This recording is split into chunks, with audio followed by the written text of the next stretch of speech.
Πάμε. Δείξε εδώ πέρα που βράζει, μαλάκα. Τι είναι Δείξε. αυτό? Χαιρετάμε τα πλήθη. Είμαστε στην έρημο, είμαστε στη Σαϊβάρβολο. Τρώμε κάτι σκορπιούς. Και πώς τους βράζεις αυτούς τώρα, ρε Βασίλη? Τους βάζω μέσα σε ένα καζάνι, αυτοσχεδιασμένο. Δηλαδή, τι είναι αυτό? Αυτό είναι ένα μπαγκούρι νερού. Και τι έχεις κάνει τώρα εδώ πέρα? Και έχω κάνει, αγόρι μου. Άιντα κουμίνι κουνού μόρι του φάμις μου είναι τάλε. Μπας περιπτώσει, ναι τζιμπέικο.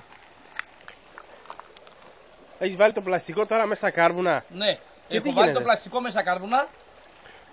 Λοιπόν, δεν καίγεται το πλαστικό διότι έχει το νερό μέσα, κρατάει τη θερμοκρασία, αρχίζει και βράζει, το βλέπετε.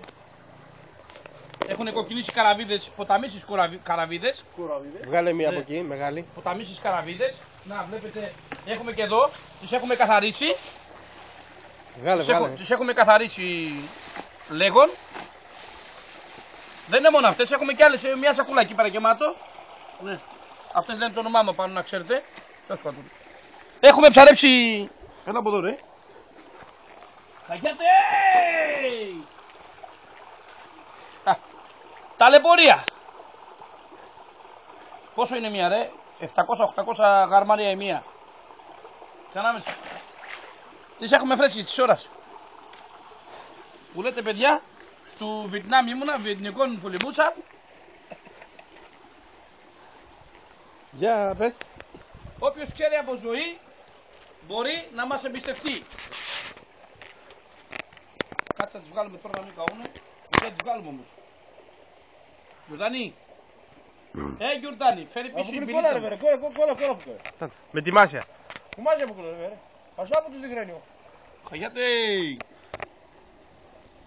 Κι όμως, το μπουκάλι το πλαστικό δεν έλειωσε. Σωμάρε κουμπί. Αρώτε ρε τους διγρένιο. Εντάξει ρε, λοιπόν. Κοίτα εδώ πως βγαίνουνε. Μόνο μπορεί αυτός η μπούζη, σε σάκο. Το κάνουμε σε άλλο μπουκάλι, δεν κάνεις στο ίδιο μπουκάλι.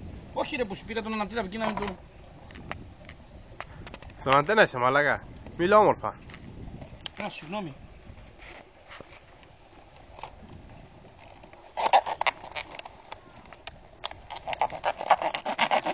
Αυτό το μπουκαλάτο, το λεγόμενο μπουκαλάτο, που το οποίο δεν έχει χασίσει είναι... Δεν το πιστεύω. Λοιπόν, άντε παιδιά, καλά να είσαστε, ώρα να φάμε. Άντε, γεια. Γυρίζε το τηλέφωνο γρήγορα.